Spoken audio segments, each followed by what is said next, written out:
Tidak disangka rantai jangkar yang sudah tidak terpakai bisa diolah menjadi as roda truk.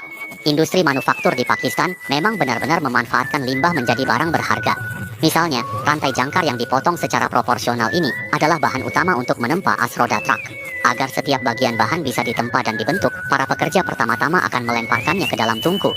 Tujuannya adalah untuk melakukan pemanasan tinggi agar bahan menjadi lebih lunak sehingga memudahkan proses pembentukan selanjutnya.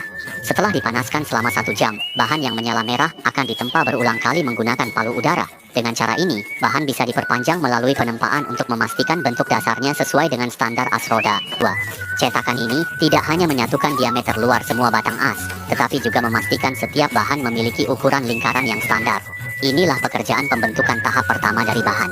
Meskipun bengkel kecil ini tidak memiliki peralatan canggih, para pekerja saling bekerja sama dengan sangat baik, dan serpihan logam jatuh berjatuhan saat ditempa.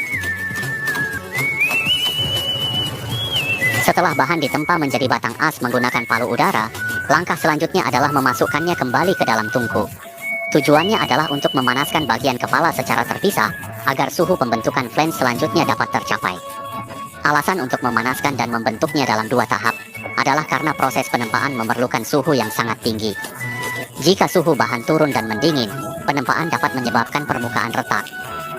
Untuk batang as yang sudah mengalami sedikit deformasi, perlu dilakukan penyesuaian sederhana dengan palu, agar ketepatan lurusnya tidak mempengaruhi proses pemesinan. Namun, karena tidak mungkin mengontrol berat bahan dengan tepat, setelah menunggu as setengah jadi sepenuhnya dingin, para ahli harus mengukur panjangnya dibandingkan dengan standar untuk memudahkan pemotongan, sehingga semua batang as bisa memiliki panjang yang seragam. Setelah pemotongan yang sangat teliti oleh para ahli, setiap batang as setengah jadi perlu dipasang di mesin bubut. Dengan cara ini, permukaan batang as bisa dibubut menjadi rata, sehingga data as menjadi lebih akurat dan meningkatkan estetika keseluruhan batang as.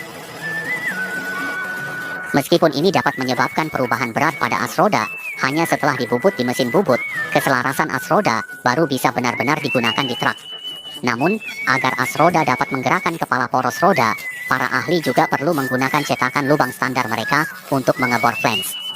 Lubang tersebut adalah kunci untuk mengunci as roda truk. Selanjutnya, untuk meningkatkan ketahanan poros, perlu dipanaskan kembali pada suhu tinggi untuk melakukan perlakuan api getah suhu tinggi untuk meningkatkan keseluruhan setengah poros. Keuletan dan ketangguhan poros memastikan poros gandar yang diproses tidak mudah patah. Setelah poros dikeluarkan dari perlakuan panas yang ekstrim, poros setengah yang diproses dengan rantai jangkar ini sudah siap digunakan.